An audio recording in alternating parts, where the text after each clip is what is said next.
নির্বাচন বোধহয় এগিয়ে আসছে। সত্যি সত্যি নির্বাচনের ডামাডোল শুরু হয়ে গেছে। চতুর্দিকে কান পাতলে শোনা যাচ্ছে নির্বাচনের হাওয়া এবং নির্বাচনের পরিবেশ সৃষ্টি হতে চলেছে এমনটা মনে হচ্ছে। যদিও লন্ডনের বৈঠক নিয়ে নানা রকমের বিতর্ক হচ্ছে।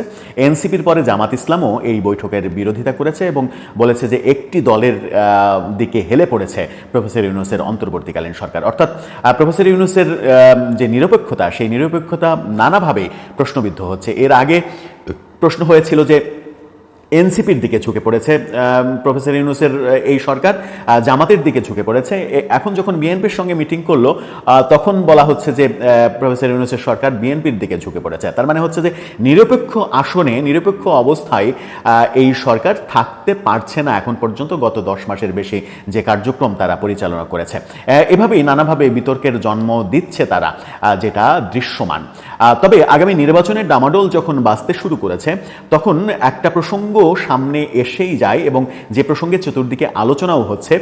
সম্প্রতি বিএনপি নেতা মোয়াজ্জেম হোসেন আলাল এই প্রসঙ্গে একটু আধটু কথা বলার চেষ্টাও করেছেন। সেটা হচ্ছে যে আওয়ামী লীগকে ছাড়া আগামী নির্বাচন যদি হয় তাহলে সেই নির্বাচন আন্তর্জাতিকভাবে গ্রহণযোগ্য হবে কিনা, আর আন্তর্জাতিকভাবে গ্রহণযোগ্য যদি নির্বাচন না হয় তাহলে বিএনপি সরকার গঠন করে সরকার পরিচালনা করতে দারুণভাবে কিংবা খুবই বাজেভাবে বাধাগ্রস্ত হতে পারে কিনা, সেই প্রসঙ্গটা চতুর্দিকে আলোচিত হচ্ছে। সেরকম একটা মুহূর্তে বিএনপি কি আদৌ চাইবে আওয়ামী লীগকে ছাড়া নির্বাচন করে একটা বিতর্কের জন্ম দিয়ে একটা বিতর্কের মুখে থাকা সরকার গঠন করতে? সেই প্রসঙ্গেই আলোচনা করবে এই ভিডিও।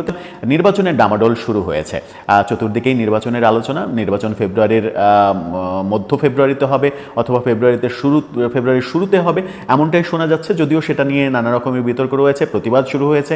এনসিপির প্রতিবাদ আমরা গতকালকেই শুনেছি, আজকে জামাত ইসলাম প্রতিবাদ দিয়েছে। জামাত ইসলাম সরকার নিরপেক্ষতা হারিয়েছে বলেছে, বিএনপির দিকে ঝুঁকে পড়েছে সরকার এমনটা বলেছে। সেরকম মুহূর্তে এই যে ঝুঁকে পড়া, নিরপেক্ষ থাকা না থাকা, নির্বাচনের পূর্বেই যদি এই আলোচনাগুলো হয় তাহলে নির্বাচনটা একটা বড় আসলে কর্মযজ্ঞ।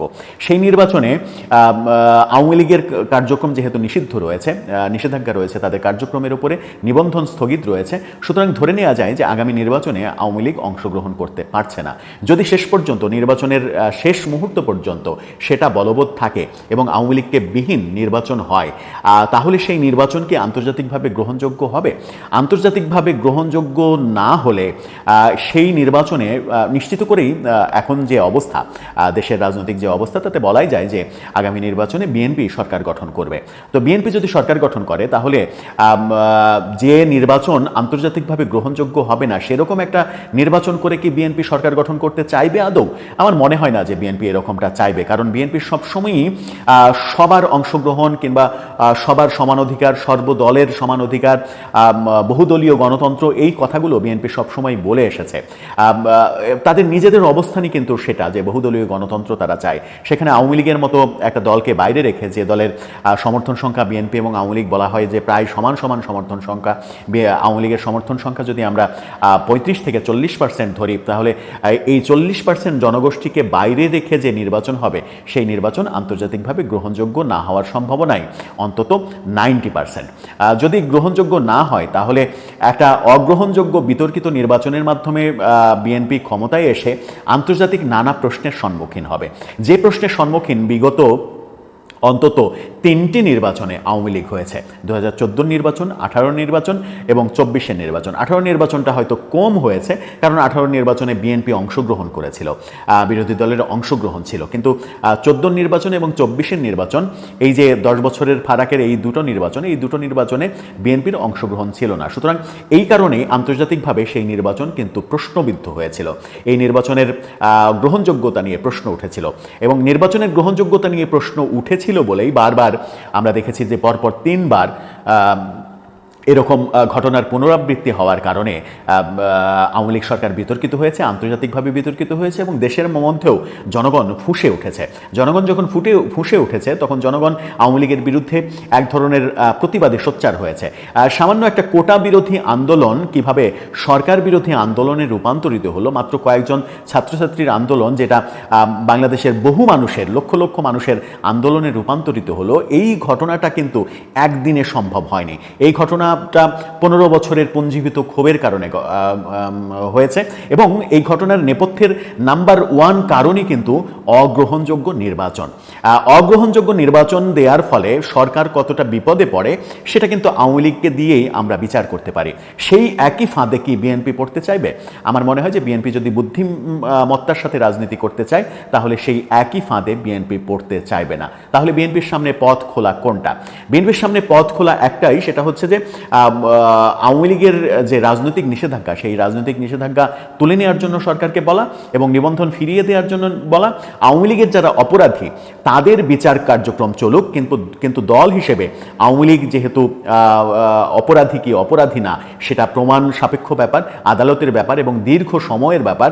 এই দীর্ঘ সময়ে অপরাধী প্রমাণ হওয়ার আগে যে শাস্তিটা সরকার নির্বাহী আদেশে দিয়েছে, নিষেধাজ্ঞা জারি করেছে, অর্থাৎ প্রমাণ হওয়ার আগেই শাস্তি শুরু হয়েছে, এটা অগ্রহণযোগ্য। এই অগ্রহণযোগ্য ব্যাপারটা বিশ্বব্যাপীও আলোচিত হচ্ছে। সেখান থেকে যদি বের হয়ে এসে আওয়ামী লীগের অপরাধীদের বাদ দিয়ে যারা অপরাধী না, সাধারণ আওয়ামী লীগ, তাদেরকে যদি ভোটের সুযোগ দেয়া হয়, আওয়ামী লীগ সেই রিফাইন্ড আওয়ামী লীগ হোক কিংবা এক ধরনের সুন্দর আওয়ামী লীগ হোক, যে আওয়ামী লীগই হোক, যে ফর্মেই হোক, আওয়ামী লীগকে যদি নির্বাচনের সুযোগ দেওয়া হয় তাহলে নির্বাচনটা বিতর্কিত হবে না, নির্বাচনের রেজাল্টটা বিতর্কিত হবে না। বিএনপি যদি ক্ষমতায় যায়, বিএনপির সরকার চালাতে আন্তর্জাতিক যে সমর্থন, সেই সমর্থন পেতে খুব একটা বেগ পেতে হবে না। কিন্তু উল্টো চিত্র হবে, আওয়ামী লীগকে বর্তমান অবস্থায় রেখে, যেটা আমরা একেবারে দৃশ্যমান দেখছি, আন্তর্জাতিকভাবে প্রচণ্ড সমালোচিত হয়েছে নির্বাহী আদেশে আওয়ামী লীগের কার্যক্রমের ওপরে নিষেধাজ্ঞা দেয়া, এবং যে খবরটা থেকে এসেছে, ব্রিটেন থেকে এসেছে, ব্রিটেনের একটি আইন সংস্থা আইসিসিতে এই ব্যাপারে মামলা করতে চলেছে। সুতরাং আন্তর্জাতিক মহলও এই ব্যাপারে কিন্তু সোচ্চার। আন্তর্জাতিক মহল যখন এই ব্যাপারে সোচ্চার, তখন বিএনপি যেন তেন একটা নির্বাচনের মাধ্যমে সরকার গঠন করলে তারা সরকার চালাতে হিমশিম খেয়ে যাবে। সরকার চালাতে হিমশিম খেয়ে গেলে বিএনপির বিরুদ্ধে পরবর্তীতে যে কোনো দলের কিংবা যে কোনো রাজনৈতিক প্রতিপক্ষের আন্দোলন দাঁড় করাতে কিন্তু সহজ হয়ে যাবে। বিএনপি নিশ্চয়ই চাইবে না যে আওয়ামী লীগের বিরুদ্ধে যেরকম একটা ছোট কোটা আন্দোলন থেকে সরকার বিরোধী আন্দোলনের রূপ লাভ করেছিল এবং আন্দোলনটা বিস্ফোরণের আকার ধারণ করেছিল, সরকার পতন হতে বাধ্য হয়েছিল, সেরকম পরিবেশ বিএনপির বিরুদ্ধে তৈরি হোক। ধরে নেওয়া যাক বিএনপি সরকার গঠন করলো, 1-2 বছর সরকার চালালো, তারপরে আওয়ামী লীগ এই নিষেধাজ্ঞা থাকাকালীনই সংগঠিত হয়ে আবার নতুনভাবে দেশে সরকারের বিরুদ্ধে এক ধরনের আন্দোলন দাঁড়া করানোর চেষ্টা করলো। এরকম পরিস্থিতি যদি তৈরি হয় সরকারের জন্য, সরকার চালানোর জন্য, তাহলে সেটা বিএনপির জন্য বিব্রতকর হবে, বিপজ্জনকও হবে। আর বিএনপি সেই সময় যদি আন্তর্জাতিক সমর্থন না পায় তাহলে তাদের জন্য আরও বেশি কষ্টকর হবে। সেই কারণেই বিএনপির জন্য এই ব্যাপারটা আসলে উভয় সংকটের ব্যাপার। বিএনপি না পারবে সরকারকে বলতে যে আওয়ামী লীগের নিষেধাজ্ঞা তুলে নিয়ে তাদেরকে নির্বাচনের সুযোগ দেওয়া হোক, তাতে বিএনপি সমালোচিত হবে। আবার চুপ করে থাকলে যেটা হবে, সরকার গঠনের পরে সরকারের গ্রহণযোগ্যতা নিয়ে প্রশ্ন উঠবে। এই উভয় সংকটে পড়া বিএনপি আগামীতে নির্বাচন কেন্দ্রিক রাজনীতিতে কি ধরনের কৌশল অবলম্বন করে সেটার উপরে নির্ভর করছে বাংলাদেশের আগামীর বাস্তবতা। এখন দেখার বিষয় যে বিএনপি রাজনৈতিক কৌশলে কতটা পরিপক্কতার পরিচয় দেয়, কতটা সিদ্ধ হস্ত তাদের রয়েছে সেটা প্রমাণ করতে পারে। দর্শক, আপনার কি মনে হয় শেষ পর্যন্ত বিএনপি কোন পথে এগোবে? বিএনপি কি এক ধরনের আওয়ামী লীগকে নিজেদের কল্যাণে, নিজেদের স্বার্থে এক ধরনের আওয়ামী লীগের পক্ষে অবস্থান নেবে যে আওয়ামী লীগ নির্বাচনে অংশগ্রহণ করুক? এই মুহূর্তে যেহেতু আওয়ামী লীগের জনপ্রিয়তা নেই, সেহেতু আওয়ামী লীগকে ভয় পাওয়ার কিছু নেই যে নির্বাচনে অংশগ্রহণ করলে বিএনপি তাদের কাছে হেরে যাবে, সুতরাং সেই পদ্ধতিতে বিএনপি এগোবে, নাকি বর্তমানে যেভাবে চলছে সেভাবেই আওয়ামী লীগকে বাদ দিয়েই নির্বাচন হোক, নির্বাচন গ্রহণযোগ্য হোক আর না হোক পরে দেখা যাবে, সেই ফর্মুলায় তারা আগাবে? আপনার মতামত জানিয়ে লিখতে পারেন আমাদের কমেন্ট বক্স।